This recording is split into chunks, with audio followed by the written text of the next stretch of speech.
다음 주 김민석 국무총리 후보자 인사청문회를 앞두고 여야 공방이 가열되고 있습니다. 국민의힘은 지명 처리를 촉구했고 민주당은 국정 발목 잡기가 도를 넘었다고 비판했습니다.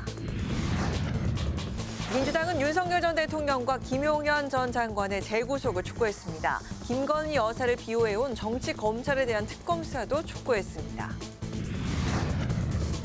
30조 5천억 원 규모의 2차 추경안을 두고 국민의힘은 정치적 포퓰리즘 추경이라고 비판했습니다.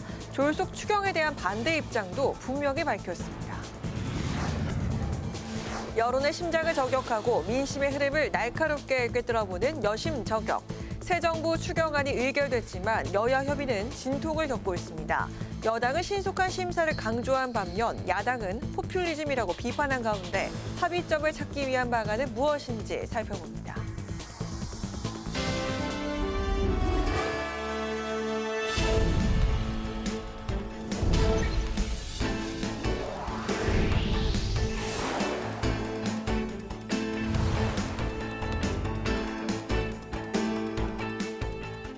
여러분 안녕하십니까. 6월 20일 금요일 국회 라이브 6 시작하겠습니다. 김민석 국무총리 후보자에 대한 인사청문회를 앞두고 여야 공방이 격해지고 있습니다. 국민의힘은 김 후보자의 각종 의혹에 수사를 받아야 할 정도라며 지명 철회 규탄 대회를 열었습니다. 더불어민주당은 야당의 흠집내기와 국정 발목 잡기가 도를 넘었다고 비판했는데 여야 공방이 거세지면서 청문회 증인 협상도 난항을 겪고 있습니다. 보도에 김희연 기자입니다. 오는 24일부터 시작되는 김민석 국무총리 후보자 인사청문회를 앞두고 국민의힘은 규탄 대회를 열고 김 후보자 지명 철회 공세를 이어갔습니다. 비리백화점 이재명 내각 후보자 지명 즉각 철회하라! 송원석 원내대표는 불법 정치자금 수수 혐의로 2번이나 처벌을 받아놓고도 정치검찰 운운하며 책임을 회피하고 있고 이번에도 각종 의혹에 대해 거짓말과 허풍으로 일관하고 있다고 지적했습니다. 불투명한 자금 흐름이 수없이 발견되고 있습니다. 드러난 건 빙산의 일각일지도 모릅니다. 이런 비리 의혹 후보자를 어떻게 국정의 책임자로 세울 수 있겠습니까? 박준태 국민의힘 의원은 김 후보자가 자료 제출을 거부하고 있다고 지적하고 청문회 자료 제출 의무를 강화하는 인사청문회법 개정안, 이른바 김민석 방지법을 발의했습니다. 야당의 의혹 제기에 김 후보자는 청문회 과정에서 모두 소명할 수 있다며 정면 돌파에 나섰습니다. 재산 증식 의혹에 대해 결혼과 같은 경사와 2번의 출판 기념회가 있었다고 해명하고 관련 자료를 제출하겠다고 밝혔습니다. 그러자 국민의힘은 경조사와 출판 기념회 등으로 수억 원의 현금을 받고 재산 등록에 반영하지 않은 건 공직자윤리법과 공직선거법 위반이라고 지적했습니다. 더불어민주당은 야당의 후보자 흠집내기와 국정 발목 잡기가 심각하다며 김 후보자를 옹호했습니다. 아니면 말고식에 온갖 의혹을 던지면서 정치 공세에만 매몰돼 있다고 비판했습니다. 국무총리와 상임위원장 문제를 둘러싼 발목 잡기에 낭비할 시간이 없습니다. 민생부터 살립시다. 국민의힘의 협력을 촉구합니다. 민주당은 청문회 후보자에 대한 인신공격을 통해 정치적 반사 이익을 취하는 것을 막아야 한다고 목소리를 높였습니다. 특히 이를 막기 위해 도덕성과 정책 검증을 분리하는 등의 내용을 담은 청문회법 개정을 추진할 계획입니다. 오늘까지 청문회 증인을 채택해야 하지만 여야 공방 속에 증인 협상도 난항을 거듭하고 있습니다.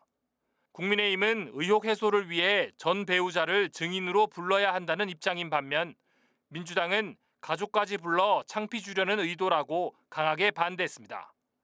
국회 방송 김희연입니다. 더불어민주당은 정의 구현을 위해 내란 혐의 등으로 구속됐다 풀려난 윤석열 전 대통령과 구속기한 만료를 앞둔 김용현 전 장관을 재구속해야 한다고 강조했습니다.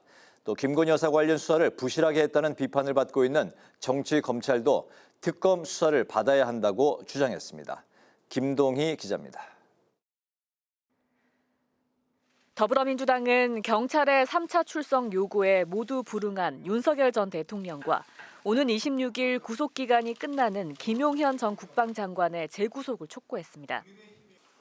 법원은 버젓이 거리를 활보하는 윤석열과 조만간 구속이 만료되는 김용현 등 내란 공범들을 한꺼번에 재구속해야 합니다. 이것이 바로 진짜 정의 구현입니다. 그동안 김건희 여사를 비호해온 정치검찰도 특검 수사 대상이라고 주장했습니다. 검찰이 4년 동안 주가 조작 사건을 수사하고도 무혐의 처분을 했다가 특검이 시작되니 우연히 새로운 녹취 증거를 찾았다는 건 소가 웃을 일이라고 비난했습니다. 그러면서 내란, 김건희, 순직해병 등 3대 특검은 윤석열 정권이 망친 정의와 공정을 바로 세울 국민의 최종 병기라며 진상규명과 책임자 처벌을 위해 최선을 다하겠다고 밝혔습니다. 민주당은 또 추경안 처리에 속도를 내야 한다며 국민의힘에 협조해달라고 요청했습니다. 노동자, 농민, 취약계층을 위한 수많은 민생 법안이 국회에 산적해 있습니다. 국가적 위기 극복을 위해 국회를 신속히 가동해야 합니다. 민주당은 이재명 대통령이 여야 지도부 회동을 제안한 걸 강조하고 정부와 함께 국민이 체감할 수 있는 성과를 내는 데 집중하겠다고 밝혔습니다. 국회 방송 김동희입니다. 국민의힘은 정부가 내놓은 30조 5천억 원 규모의 추경안이 포퓰리즘 추경이라고 비판했습니다. 취임 2주 만에 만든 졸속 추경이라며 부작용을 우려했습니다. 김재수 기자입니다. 추경의 절반이 포퓰리즘 현금 살포라며 민생 경제에 도움이 되지 않는다고 지적한 국민의힘. 특히 무차별적인 현금 지원으로 집값이 상승하고 물가가 폭등하는 부작용을 낳을 수 있다고 우려했습니다. 국가 채무 역시 1,300조 원을 넘어 급격히 악화될 것이라고 예측했습니다. 국가 채무, 물가와 부동산에 미치는 영향을 종합적으로 분석한 중장기적인 경제 운영 방침에 따라 지원금을 추진해야 한다는 겁니다. 그러면서 지원이 절실히 필요한 곳에 집중적으로 지원하는 효율적인 추경을 정부와 여당에 요구했습니다. 지금은 어려운 경제 상황에 허덕이는 자영업자와 취약계층을 위해 집중적인 지원을 제공하는 경기 진작용 추경이 필요합니다. 추경안에 포함된 채무 탕감 정책도 지적했습니다. 7년 이상 장기 연체된 소상공인 113만 명의 채무를 탕감해주는 방안인데 형평성에 맞지 않는 정책이라고 비판했습니다. 그동안 성실히 갚아온 사람은 거의 혜택이 없고 갚지 않고 버텨온 사람은 탕감받는다고 하면 앞으로 누가 채무를 갚으려고 하겠습니까? 빚 갚는 사람이 바보라는 말이 나오는 이유입니다. 한편 국민의힘은 G7 회의에서 미국뿐 아니라 프랑스와 독일, 이탈리아와의 양자 회담이 없었던 점이 아쉬운 부분이라고 지적했습니다. 그러면서 모레 예정된 대통령과의 오찬에서 G7 정상 외교의 성과를 청취하고 일각에서 우려하는 부분에 대해 대통령에게 설명을 요구하겠다고 밝혔습니다. 국회 방송 김지수입니다.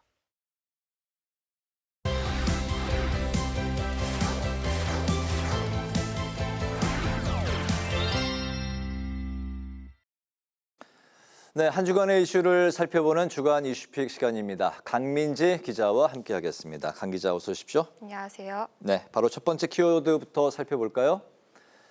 네, 열어주시죠. 네, 허니문은 없다. 네, 무슨 뜻인가요? 네, 이 새 정부가 출범하면 보통 이 100일 정도 여야가 협치를 위해 노력하는 기간을 허니문 기간이라고 부릅니다. 그렇죠. 네, 이 이재명 정부가 출범한 지 한 달이 채 지나지 않았죠. 그런데 여야가 벌써부터 추경과 원구성 등을 놓고 신경전을 이어가고 있습니다. 네, 지난주에 김병기, 이번 주에 송원석 원내대표가 이제 각각 여야 선출이 되면서 여야 그 원내 지도부가 이제 새롭게 꾸려졌는데 첫 번째 회동에서는 분위기가 뭐 괜찮았던 것 같아요. 네, 어떻습니까? 이 두 신임 원내대표 상견례를 가졌는데요. 여기서 덕담도 주고받고 화기애애한 분위기 연출이 됐습니다. 네. 또 손도 맞잡고 협치를 다짐하면서 주 1회 정례 회동을 하자고 합의도 했는데요. 하지만 원구성 문제를 놓고는 이 수차례 논의를 이어가는데도 여전히 이견을 좁히지 못하는 중입니다. 법사위원장 배분이 핵심 쟁점인데요. 국민의힘은 국회의장을 민주당이 맡고 있는 만큼 견제 차원에서 법사위는 야당의 몫이라는 입장이고요. 민주당은 전반기 원구성 합의를 존중해야 한다면서 맞서고 있는 중입니다. 이로 인해 어제 국무회의에서 의결된 2차 추경안 심사 일정도 난항을 겪고 있습니다. 물론 민주당은 과반 의석을 바탕으로 상임위원장을 단독 선출할 수 있는데요. 실제로 22대 국회 초기 원구성 때도 그렇게 실행한 적이 있습니다. 하지만 이재명 정부 첫 추경인데다가 이 대통령도 협치를 강조하고 있는 상황에서 일방적인 예산 심의는 부담이 된다는 게 민주당 내부의 기류입니다. 네. 네, 여야는 23일에 재협상에 나설 계획인데요. 이에 앞서 전날인 22일 이재명 대통령이 여야 지도부를 관저 오찬에 초대를 하면서 원구성과 추경 문제에 대한 해결의 실마리를 찾을 수 있을지 주목되고 있습니다. 그렇군요. 알겠습니다. 자, 두 번째 이슈도 바로 살펴보도록 하죠. 다음 키워드 보여주시죠. 네, 불붙는 당권 경쟁. 네. 네, 앞서 전해드렸듯이 원내 지도부가 꾸려졌죠.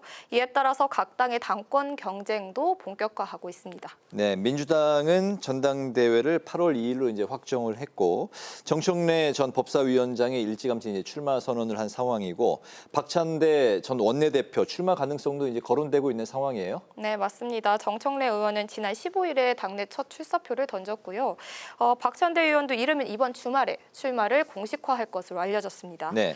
이번 당대표 선거는 권리당원 투표 비중이 55%로 가장 큰 만큼 이 당심과 민심의 향배가 결과를 좌우할 것으로 보이는데요.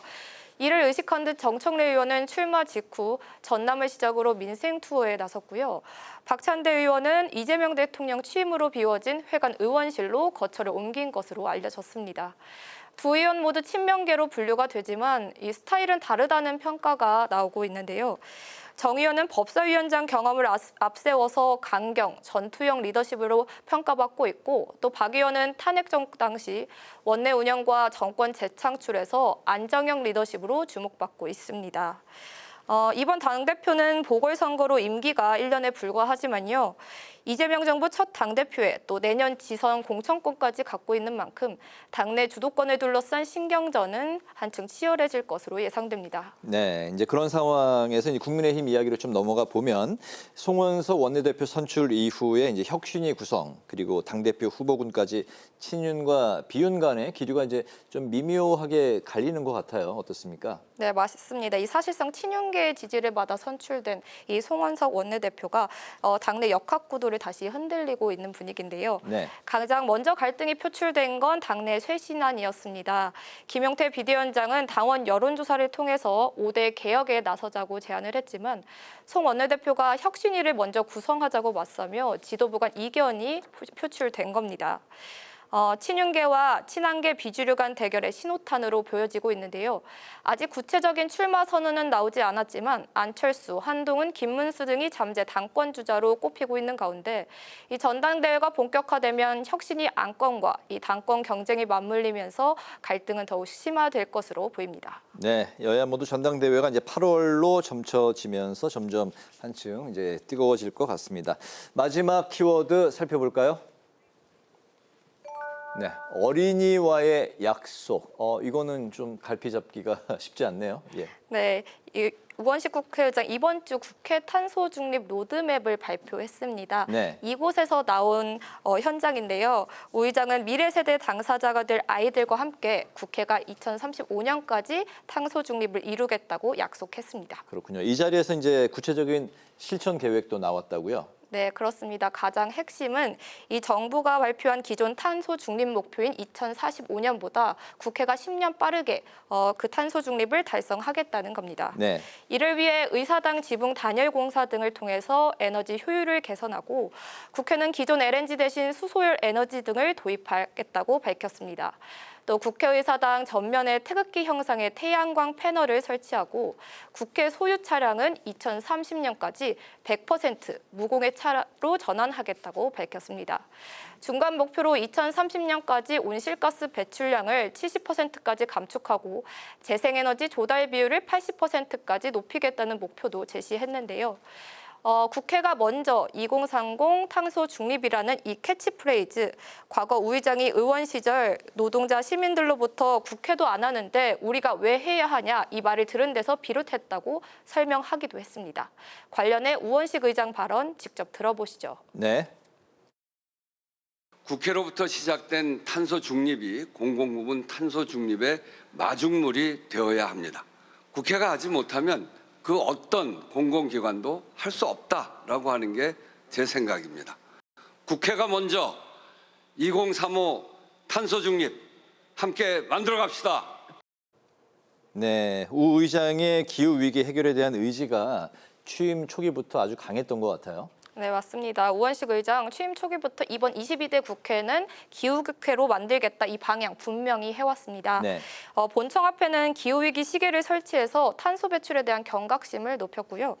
또 1년 가까이 공전하던 국회 기후특위를 의장 직권으로 본회의에 상정해서 지난 3월에 출범시키기도 했습니다. 특히 이번 기후특위에는 탄소중립 법과 배출권 거래제 등 실질적인 법안을 심사할 권한을 부여했고요. 또 예산 의견 개진권도 부여해서 기존보다 실효성을 크게 강화했습니다.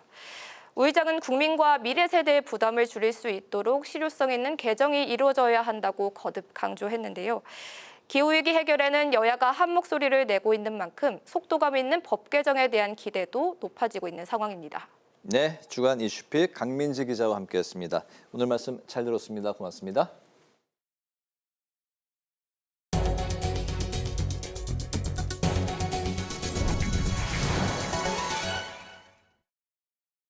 이종석 국정원장 후보자의 인사청문 보고서 채택이 불발됐습니다. 국회 정보위원회는 당초 오늘 전체 회의를 열고 인사청문 보고서를 채택할 예정이었지만 여야 이견으로 전체 회의가 취소됐습니다. 민주당은 국민의힘이 일방적으로 회의를 취소했다며 강력 비판했고 국민의힘은 이 후보자의 안보관에 해소되지 않은 부분이 많다고 강조했습니다. 더불어민주당은 장마철 후에 정부가 철저하게 대비해달라고 주문했습니다. 민주당은 논평을 통해 국민의 안전과 생명을 지키는 일이 무엇보다 중요하다면서 장마 피해 예방에 총력을 다해야 한다고 강조했습니다. 또 장마로 인한 온열 질환 대응에도 만전을 기해줄 것을 당부했습니다. 국민의힘은 이재명 정부를 향해 국익을 위한 외교 협력에 나설 것을 촉구했습니다. 송원석 원내대표는 원내대스K에서 외교가 곧 경제고 외교가 곧 안보라고 강조하고 국민의힘은 진심으로 새 정부가 외교를 잘하길 바라고 있다고 말했습니다. 또 이재명 정부가 지난 정부의 한미일 협력을 계승한 데 대해 높이 평가하고 야당 시절 한미일 협력을 비판했던 민주당도 국익을 위한 외교에 협력해야 한다고 강조했습니다. 우원식 국회의장이 특화형 임대주택 여기가 준공기념 간담회에 참석해 장애인과 비장애인이 함께 사는 주택이 전국으로 확산되도록 힘을 모으자고 당부했습니다. 우 의장은 여기가가 장애인과 자녀가 있는 가족, 1인 가구가 함께 모여 사는 대한민국 최초의 임대주택이라고 강조하고 이번 사례가 일회성으로 끝나지 않고 계속 이어질 수 있길 기대한다고 밝혔습니다. 우 의장은 주택 내부를 직접 둘러보며 장애인용 승강기와 화장실 그리고 커뮤니티 시설 등을 점검했습니다.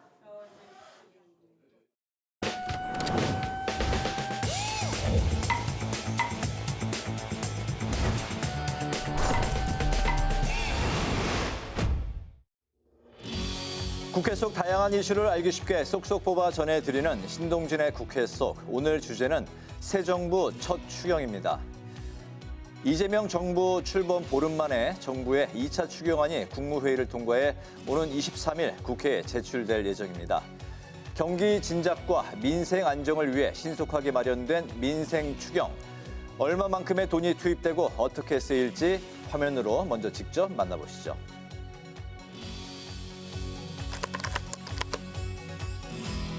장기적으로 경기 침체가 계속되고 있고 특히 작년 12월 3일 이후 심리적 위축이 심해서 국가 재정을 이제 사용하게 됐습니다.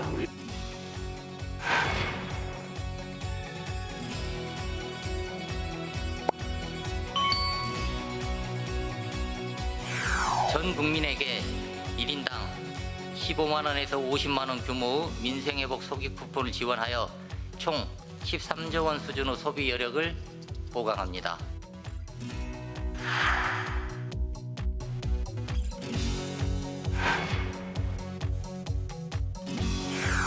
의결특위 구성과 위원장 선출 등 추경안 심사를 위해 국회가 할 일이 많습니다.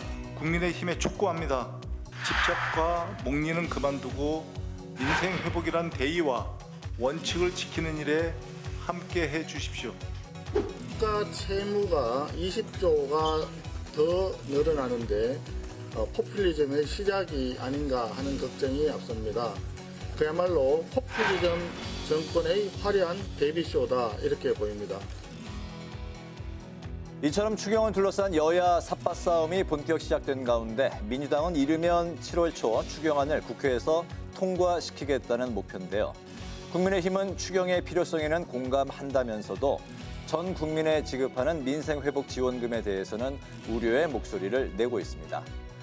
민생회복 소비 쿠폰은 보편 지급을 강조한 민주당 기조를 반영하면서 취약층 혜택을 더 늘린 선별 개념을 병행한 방식으로 지급될 예정인데요. 국민 1인당 15만 원에서 최대 50만 원까지 원하는 지급 수단으로 받게 됩니다. 두 차례에 걸쳐서 단계적으로 지급이 되는데 먼저 1차는 소득 상위 10%와 일반 국민은 15만 원, 차상위는 30만 원, 기초수급자는 40만 원이 지급이 됩니다. 이어서 2차는 상위 10%를 제외한 국민 90%에게 1인당 10만 원이 추가 지급될 예정인데요. 이러니까 4인 가구 기준으로 하면 총 100만 원이 지원되는 셈입니다. 지급 시점하고 사용처 그런 부분들에 대해서는 관계 기관들하고 TF를 해서 소속관실 내에 구체적인 내용을 별도로 발표를 하겠습니다. 이제 공은 국회로 넘어온 상황인데요. 추경안이 국회로 넘어오면 각 상임위와 예결위의 심사 의결을 거쳐서 본회의를 통과해야 추경안이 확정됩니다. 문제는 추경 심사를 위한 국회 예결위가 아직 구성되지 않았다는 점인데요. 국회 예산결산특별위원회가 구성되지 않으면 추경안을 처리할 방도가 없습니다. 즉각 예산결산특별위원회 구성에 합의해 줄 것을 국민의힘에 촉구합니다. 상임위에 대한 부분을 충분히 논의했고 양쪽의 입장차가 크다는 걸 확인했습니다. 다음 주 월요일 날 다시 한번 만나서 추후 논의를 하기로 했고. 민생 추경은 규모도 중요하겠지만 어떻게 쓰고 무엇을 바꿀 수 있느냐가 관건이겠죠. 재정 풀기를 통해 발생하는 후폭풍을 고려하고 건전 재정을 달성할 수 있는 최선의 방향으로 여야 합의가 이루어져야 할 것으로 보입니다. 지금까지 신동진의 국회 속이었습니다.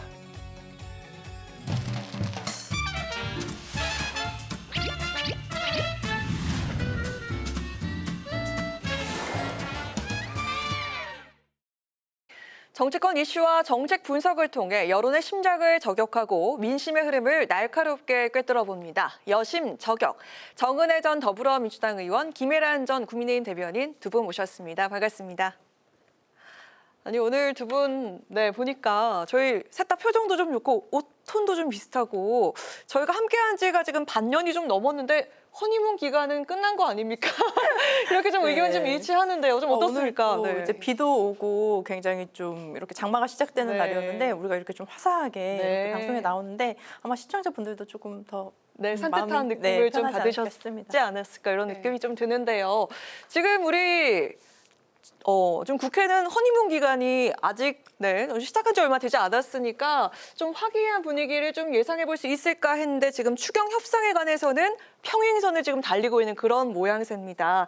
자, 오늘 먼저 추경 협상에 대한 이야기부터 좀 들어가 볼까 하는데 자, 민주당은 다음 주 본회의를 열어서 절차 들어가자 이렇게 제안을 했지만 국민의힘은 국가 채무 증가가 우려되면서 졸속 포퓰리즘이다. 이렇게 비판을 했습니다. 전 국민에게 지급되는 민생 쿠폰 13조 원을 포함한 30조 규모의 추경안 어떻게 보셨는지 여쭙도록 하겠습니다. 먼저 정은혜 의원부터 이야기 좀 들어볼까요? 네, 오늘 이제 장마가 시작되고 비가 내렸죠. 그래서 가문 지역에서는 굉장히 반가웠다고 합니다. 사실 우리 도시에 사는 사람들은 조금 불편하기도 하죠. 우산도 쓰고 장화도 쓰신 분들도 많고 교통체증도 심각하지만 그럼에도 불구하고 이 가뭄에 내리는 물이 아깝다고 하시는 분은 아무도 없을 것으로 보입니다. 추경도 마찬가지입니다. 지금 코로나 팬데믹 이후에 너무나 자영업자분들도 힘드시고요. 사실 월급 받으시는 분들도 힘드시고요. 모두가 전 국민이 힘들어하고 지갑을 닫고 있습니다. 금리는 올라갔고요. 그렇기 때문에 국민이 지갑을 열 수 있는 방법이 무엇일까? 국민의 생존을 위한 응급 처방이라고 생각을 합니다. 특히 이재명 대통령 같은 경우는 G7 회의가 우리가 1박 4일 동안 이루어졌다고 합니다. 왔다 갔다 이동 시간도 굉장히 피곤하셨을 텐데. 그래서 1박 4일인가요? 네, 그럼에도 불구하고 귀국하자마자 나오자마자 바로 이 추경에 관한 것들을 이제 통과를 시켰죠. 그만큼 시급하고 중요한 문제다라고 말씀을 드릴 수 있을 것 같고요. 국민의힘에서는 이제 국가 채무 같은 것들을 걱정을 하시는데 이번에 추경을 하더라도 국가 채무가 49%입니다. 그렇다면 OECD 평균이 81%인데 실제로 많은 선진국에서는 코로나 팬데믹 때는 국가 채무를 감수하고서라도 많은 추경을 해서 민생 경제를 살리는 데 회복을 집중했습니다. 하지만 대한민국은 코로나 기간에 어떻게 보면 대출의 형태로 이렇게 많이 또 이렇게 지원을 하는 바가 있어서 그 부분에서 뭐 채무를 탕감하거나 그리고 국민들에게 지원을 하는 부분 그런 것들은 정말 민생의 마중물이 될 것이고 어느 정도 좀 숨통이 트일 수 있는 저는 중요한 기회가 될 거라고 봅니다. 네, 이제 이재명 정부가 추경안을 마련해서 이제 의결까지 다 된 상황이라서 이제 다음 주 초에 국회로 넘어가서 이제 심의 의결 이게 귀추가 주목되는 상황인데 야당이 지금 문제 삼는 그 부분 어떤 게 있습니까? 네, 기어이 결국에는 전 국민 25만 원 이렇게 지급이 되네요. 네. 물론 경제를 살리기 위해서 추경 편성은 당연히 필요합니다. 그런데 지금 이렇게 전 국민한테 돈을 풀어서 이게 경제가 살아날지 정말 미지수라고 보이는데 일단 문재인 정부 때 가구당 40만 원에서 100만 원 정도 코로나 지원금 풀었던 적이 있습니다. 그때 소비 증대 효과가 0.2에서 3 정도에 불과했다고 KDI 보고서에서 나왔는데요. 예를 들면 말하자면 100만 원 받았는데 추가 소비로 이어진 것은 20만 원, 30만 원 정도, 나머지 80만 원은 그냥 돈을 푸는 데 그쳤다는 겁니다. 그리고 사실 그것은 금리 상승이나 물가의 상승으로 이어졌죠. 또 대한경제경영학회지에서 나온 것에 의하면 신용카드 사용 실적 분석해 보니까 지원금 받으면 그 소비를 앞당겨서 하고 그 다음엔 또 오히려 또 소비가 줄어들어서 또 소비 진작 효과 또 소상공인 지원 효과 역시 미미했던 것으로 어쨌든 보고서상으로 그렇게 나와 있습니다. 그렇기 때문에 지금 들어가는 막대한 그 재원에 비해서 지금 이번 추경으로 국가 채무가 1,300조 원이 넘게 되었습니다. 지난 문재인 정권 때 기억하실 거예요. 우리 국가 채무가 600조가 안 됐었는데 1,000조 넘어섰죠. 그 정권 기간 내에. 사실 시즌2가 진행되는 거 아닌가 사실 심히 우려스럽고요. 그때 결국에 그 국가 채무가 급증하고 민생 경제가 추락하고 그렇게 돼서 결국에는 정권이 무너졌던 그것도 기억하실 겁니다. 이렇게 되지 않기를 출범 즉시부터 이런 일이 벌어져서 국민들에게 우려하는 일이 벌어지지 않기를 바라고 또 이것이 혹시나 내년 선거 때까지 이어져서 매표 행위로 비춰지지 않기를 바랍니다. 네, 알겠습니다. 이렇게 추경안이 의결은 됐지만 이를 처리해야 할 국회는 상임위 구성으로 신경전을 벌이고 있습니다. 국민의힘은 여당 독주를 견제할 유일한 수단이라면서 법사위원장 등의 자리를 요구한 반면에 민주당은 협상 대상이 아니다 이렇게 일축을 하고 있는 그런 상황인데 자 이렇게 되면은 이러다가 추경 처리까지 늦어질 수 있다 이런 우려가 지금 나오고 있는데 이거 좀 어떤 결론이 나오면 좋겠습니까? 김혜란 전 대변인. 네, 이제 국민의힘은 이제 법사위원장 자리 넘겨주면 외교통일위원장, 국방위원장, 정보위원장 자리까지 다 민주당에 넘기겠다고 그 위원장 3분이 이제 기자회견도 하셨어요. 네. 사실 거의 읍소 수준입니다. 지금 국회 내에서 이제 견제와 균형이 필요하다는 대명제가 있습니다. 국회는 2004년에 그때부터 제1당은 국회의장을 맡고 제2당이 법사위원장을 맡는 게 계속 관행이었다가 21대 국회에서 이제 민주당이 이제 과반 의석을 차지하면서 둘 다 차지하게 되었죠. 또 작년에 22대 국회 전반기 원 구성에서도 많은 반대를 했지만 민주당이 결국에는 국회의장과 법사위원장 둘 다 가져갔습니다. 네. 그때와 지금 또 사실 상황이 또 바뀌지 않았습니까? 지금 여당과 야당이 바뀌어서 그나마 윤석열 정부 때는 대통령이 거부권을 가지고 있었지만 지금은 그것마저 없게 되었기 때문에 지금 107석의 소수 야당이 아무런 견제 장치가 없습니다. 이 경우에 이르면 사실 0석인 거나 107석인 거나 똑같은 거예요. 거부권이 없기 때문에 이런 상황에서 법사위원장직을 꼭 우리 당이 가져야 되겠다고 하는 것은 그 한 가지입니다. 너무 한 당이 입법 독주를 하게 될 경우에 견제 장치가 전무하다는 점. 그나마 법사위는 다른 상임위 통과한 그 법안에 대해서 체계라든지 자꾸 심사권 가지고 있지 않습니까? 마지막에 그래도 그것을 견제할 수 있는 상원으로서의 역할을 하게 된다는 점에서 사실 민주적인 그 구성에도 이게 더 적합하다고 보이고 네, 이게 협치 정신을 살리기 위해서라도 지금 딱 그 새 정부가 출발하는 이 시점에 이 부분에 대해서 좀 전향적인 검토가 있어야 된다고 생각합니다.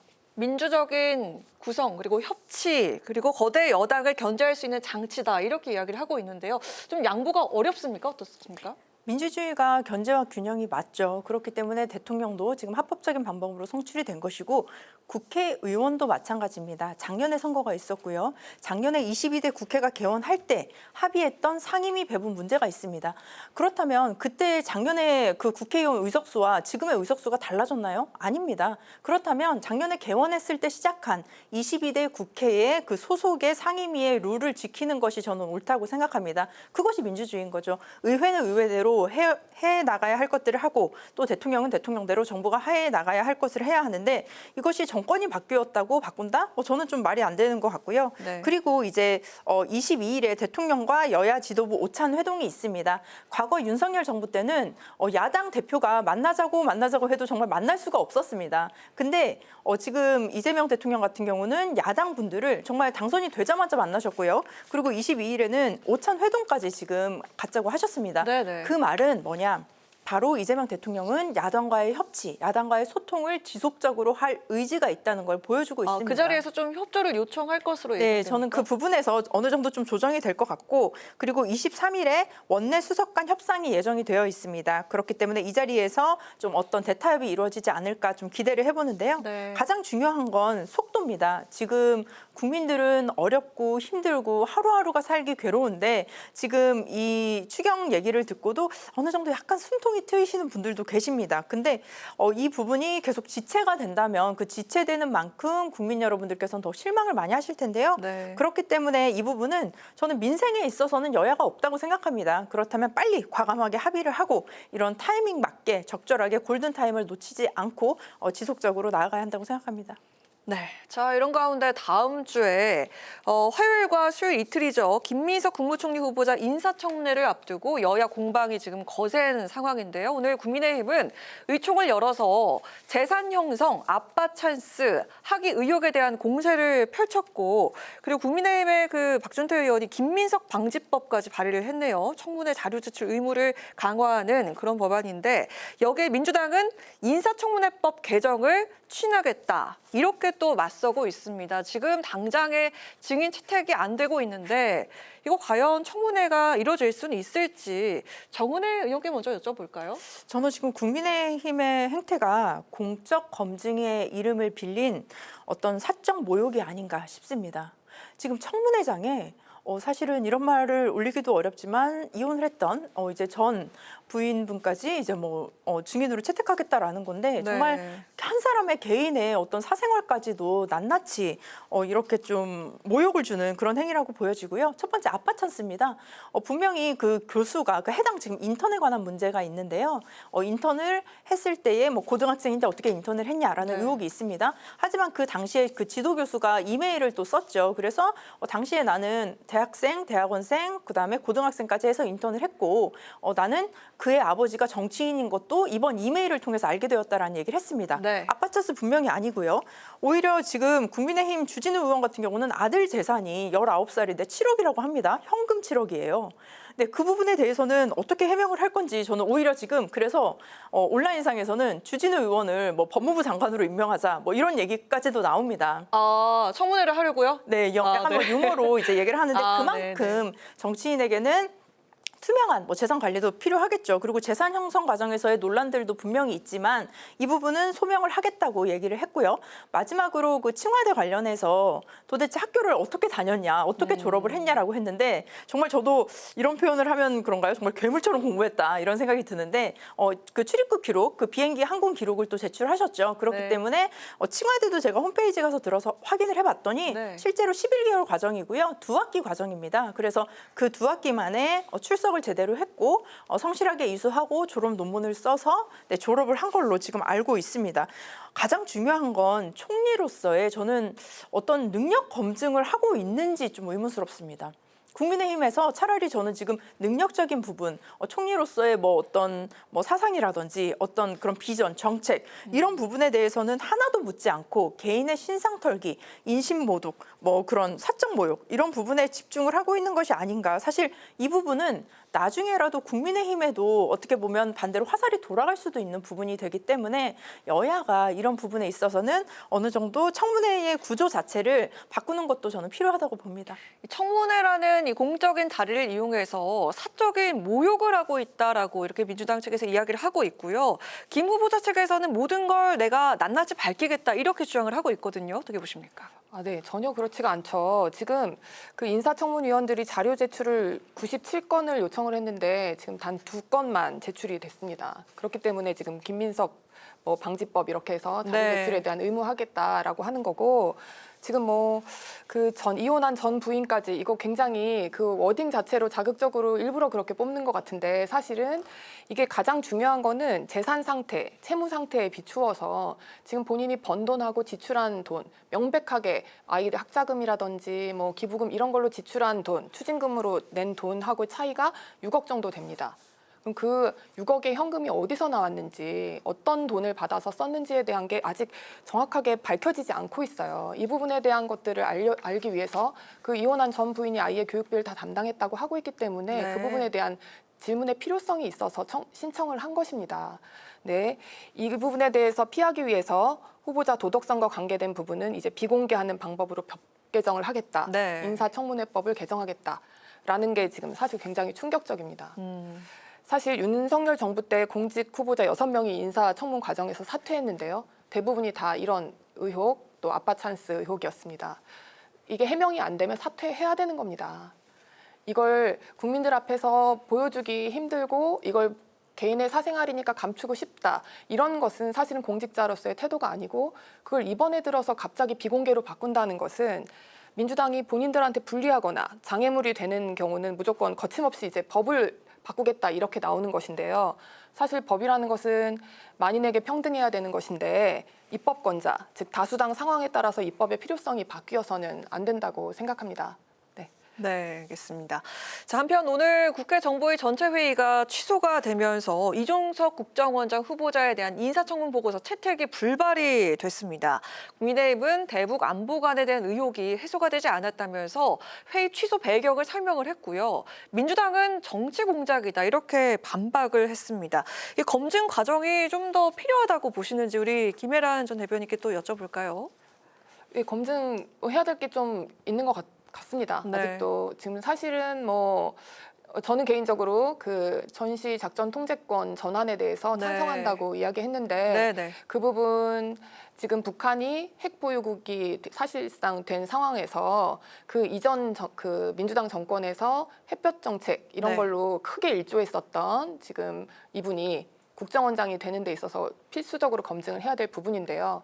지금 핵을 보유하게 된 북한에게 과연 우리가 지금 미국과의 관계에 있어서 그 전자권 전환을 했을 때 어떤 영향을 미칠지에 대해서 정확하게 검증해야 될 필요가 있다고 생각을 합니다. 지금 그러니까 핵 보유국인 북한에 대해서 전쟁 억지력을 가지기 위해서 지금 한미 동맹이 더 굳건하게 유지되어야 되는데, 지금 작전 군 사령관이 한국인일 경우 또 부사령관이 미국인일 경우에 지금 그런 억지력을 유지할 수 있겠는지 아닌지 이런 것들 자세하게 검증할 필요가 있다고 저는 개인적으로 생각하고 그러니까 그렇게 하겠다는 거잖아요. 그렇죠. 지금. 그 부분에 대해서 검증해야 될 필요는 사실 이런 게 있습니다. 지금 이화영 전 부지사 이에 대해서 지금 그 이종석 씨가 자기 개인적으로 잘 아는 사이가 아니라고 이번에 청문회 때 말했어요. 같이 활동한 적이 없어서 잘 모르는 사람이다. 같이 활동한 적이 없다. 이렇게 말했는데, 사실은 2023년 3월 그 이화영 전 부지사 재판에 변호인 측 증인으로 출석을 해서 이 전 부지사와 안 지 20년 가까이 됐다. 또 쌍방울의 대북 사업을 도울 권한이나 영향력을 미칠 위치가 아니었다라는 취지로 증언을 해줬습니다. 이화영 부지사를 위해서. 그 더 유리한 증언을 해준 거죠.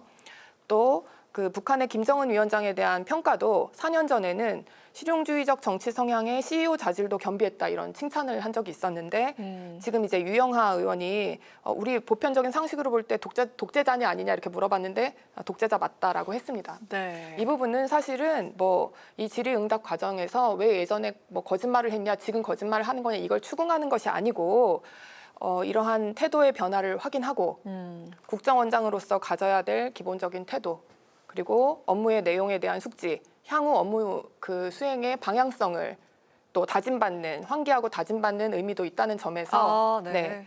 그런 더 검증의 필요성이 지금 사실 인정된다고 생각하기 때문에 이걸 굳이 정치 공세만으로 볼 것이 아니고 더 진행한다는 것에 의미가 있다고 생각합니다. 한 가지 더 이야기하면 제가 좀 충격받은 것은 어떤 게 있습니까? 예, 속도 위반으로 과태료 70만 원 넘게 냈는데 그중에 스쿨존 속도 위반이 6건이에요. 그렇죠. 5년간 16차례나 도로교통법 위반이 됐었다는 그런 보도가 있었죠. 근데 그중에서 스쿨존 속도 위반은 사실 굉장히 심각한 거거든요. 이걸 6번 했다는 거는 사실은 상습적인 건데 이 부분에 대해서 이런 점에서도 그런 도덕성 검증에 대해서 비공개로 하겠다는 인사청문회법 이런 거 추진하면 안 된다는 것이 이 부분 국민 앞에서 본인이 부끄러워도 다시 한번 반성하고 다시 이렇게 재발 방지를 하는 이런 역할을 한다는 점에서 뭐 그런 법 개정은 문제가 있다고 다시 한번 말씀드리고 싶습니다. 김혜란 대변인께서 조목조목 잘 이야기를 해주셨습니다. 일단 대북관에 대해서 좀 의혹이 있는데 이걸 다시 한번 좀 다짐받는 자리도 돼야 할 것 같고 그리고 이 스쿨존 등의 이 교통법 위반이 있습니다. 이거 좀 어떻게 봐야 될까요? 근데 저는 좀 궁금한 게 국민의힘에서 문제를 제기하는 부분이 어떻게 보면 전문성이라든지 능력에 대해서는 전혀 문제를 제기하지 않고 있습니다. 그 부분은 충분히 전문성이 있는 거를 인정을 한다는 건지 저는 조금 잘 이해는 안 되는데요. 실제로 이종석 후보자는 대북에 관해서 굉장히 식견이 있는 전문가입니다. 그리고 실제로 통일부 장관과 국가안보실장을 역임을 하기도 했고 그리고 햇볕 정책의 계승자로서 또 실용 외교를 이어나갈 수 있는 분이라고 저는 적임자라고 생각을 합니다. 특히 우리가 안보 자체는 평화를 위해서 필요한 것이죠. 그런데 이러한 가치관을 이어갈 수 있는 분이다라고 생각을 하는데 지금 국민의힘에서는 주장을 하는 게 어떻게 보면 약간 색깔론적인 것이 아닌가라는 생각이 듭니다. 우리가 과거에 뭐 빨갱이 딱지를 붙이면 어떻게 보면 그냥 그거 하나만으로 다른 것들이 전혀 보이지 않았던 것처럼 이분에게 어떤 딱지를 붙여서 그런 좀 청문회 통과에 방해가 되는 부분을 하려고 하는 것 같은데 사실은 외교 부분이라든지 대북 관련해서는 정보력이 굉장히 중요합니다. 그 정보력은 하루아침에 생기는 것이 아니고요. 굉장히 수년간 수십 년간 쌓여온 뭐 네트워크나 뭐 기술 같은 것들이 필요하겠죠. 저는 그 부분에 있어서는 적임자다라고 생각을 합니다. 한 가지 더 말씀드리고 싶은 것은 우리가 아까 뭐 총리 인준도 얘기를 했지만 사실 한덕수 총리 같은 경우는 뭐 더불어민주당 같은 경우는 뭐 문제가 없어서 임명을 바로 뭐 통과를 해줬던 건 아닙니다. 사실은 국가가 그래도 초반에 운영을 하기에 쉽게 그리고 동력을 얻을 수 있도록 통과를 했던 건데 당시 한덕수 총리 같은 경우는 김행장에서 회의를 4번 참석하고 20억 원을 받았다는 그런 의혹이 있고요. 그리고 엑소모빌, AT&T 같은 해외 기업에서 6억을 받았고요. 주미대사 시절에는 부인의 개인 전시회를 대사관에서 열기도 했습니다. 그리고 굉장히 무슨 FTA 실무자 시절에는 싱가포르 국영투자회사에서 장모님께서 뭐 한 50억 원의 땅을 사서 시세 차익을 얻었다. 이런 의혹들이 있는데 사실은 더불어민주당에서는 그런 의혹들을 제기하지 않았습니다. 그 이유는 바로 정부가 처음에 초발하고 그 초반에 일어날 수 있는 국정 동력, 그다음에 총리 인준 그 부분에 대해서는 어느 정도 말씀하신 뭐 인트로에 말씀하셨죠. 허니문 기간이라고도 말씀하셨죠. 그렇기 때문에 어떤 능력이라든지 그런 것들을 봤었고 그리고 어느 정도는 지켜보자, 믿어보자. 사실은 나중에 잘못됐을 때는 국민이 심판하고 국민이 판단하겠지만 저는 초반부터 이렇게 굉장히 사소한 것들을 가지고 이렇게 청문회를 통과시키지 아니하고 전문성과 경륜을 정말 무시한 채 이어나가는 것은 오히려 이런 특히 외교에 관련된 그리고 또 대북 관계와 관련된 분들 같은 경우는 사실은 국제적으로도 우리가 이런 부분들은 좀 실망을 줄 수 있는 부분이 있다라고 말씀드리고 싶습니다. 이종석 후보자에 관한 이야기뿐 아니라 이 총리 후보자, 우리 김민석 후보자에 대한 이야기까지 함께 이렇게 해주셨습니다. 좀 발언 기회를 드리겠습니다. 이거 한 가지만 짚고 넘어가야 될 것 같습니다. 사실 그 국정원장의 후보자의 대북관 그리고 안보에 대한 가치관은 그 직이 요구하는 당연히 능력과 자질인 것이지 절대 부수적인 것이 아닙니다. 지금 국정원이라는 것은 사실 우리 기억하는 모든 그 시기에서 대공 수사권을 가진 기관이었습니다. 그렇죠. 그런데 지금은 사실은 뭐 조사권이라도 살려야 된다라는 것도 지금 이종석 후보자의 입장입니다. 그렇기 때문에 지금 대북관 뭐 너무나 중요한 지금 우리가 검증해야 될 그 요소라는 점 다시 한번 강조하고 싶습니다. 네. 그 윤석열 정부 시절에 사실은 대통령의 최측근들이 국정원을 사유화하기도 했고요. 국내 정치의 개입 정황까지도 불거지기도 했습니다.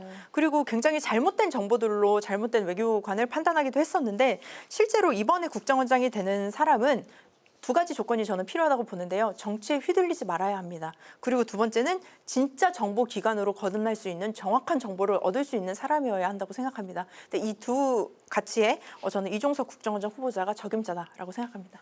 네, 알겠습니다. 자, 그럼 마지막 주제로 저희가 넘어가 보도록 하겠습니다. 이재명 정부의 인수위 역할을 하는 국정기획위원회가 사흘째 부처별 업무 보고를 받고 있습니다. 국정에는 지난 정부에서 검찰과 방통위가 편향적인 모습을 보였다 이렇게 질타를 했는데요. 오늘 검찰에선 수사, 기소 분리 등 대통령 공약 분석이 미흡하다고 보고를 중단시켰습니다. 이 국정의 역할을 어떻게 보고 계시는지 이번에 김혜란 대변인께 여쭙도록 하겠습니다. 네, 지금 사실 뭐 며칠째 공직사회 기강을 좀 잡는 것 같습니다. 네. 그런데 지금 이 검찰에서 그 중단시킨 부분, 이 부분에 대해서 말씀드리겠습니다. 지금 뭐 수사, 기소 분리 등의 공약 분석이 미흡하다. 오히려 검찰 권한을 확대하는 걸 이야기하고 있어서 중단시켰다라는 취지예요. 네. 근데 사실 좀 억지스럽습니다. 이 부분에 대해서는. 지금 민주당은 검찰 해체 4법을 지금 추진하고 있지 않습니까? 네. 그러니까 검찰이라는 그 헌법기관이 업무 보고를 하는 데 있어서 본인 자기 그 자신 그 기관이 해체되어 마땅하고 그러니까 지금 민주당의 입장처럼 공소청, 중수청 또 국무총리 산하의 국가수사위원회의 지휘 감독을 받게 되고 이렇게 말하자면 검찰이라는 조직이 공중분해되는 그래야 마땅하다라는 것을 전제로 보고를 한다는 것. 이 부분이 지금 말이 안 될 것 같고 그거에 대한 그 기관의 업무 보고를 하는 자리에서 그걸 요구하기가 사실 기대 가능성은 없다고 보입니다. 그렇기 때문에 저는 사실 이 검찰 해체 4법을 반대하는 입장에서는 이렇게 수사 기소 분리 같은 걸 멀쩡히 있는 그 검찰을 그걸 밀어붙이려고 하지 말고 네. 사실은 기존에 완결된 형사사법 시스템을 좀 보존하고 검찰의 뛰어난 수사 역량 이런 것도 활용하고 이런 취지에서 오히려 지금 독단적이고 좀 자의적인 검찰권 행사를 막기 위한 장치만 좀 도입하는 것이 어떤가라는 생각을 하고 있습니다.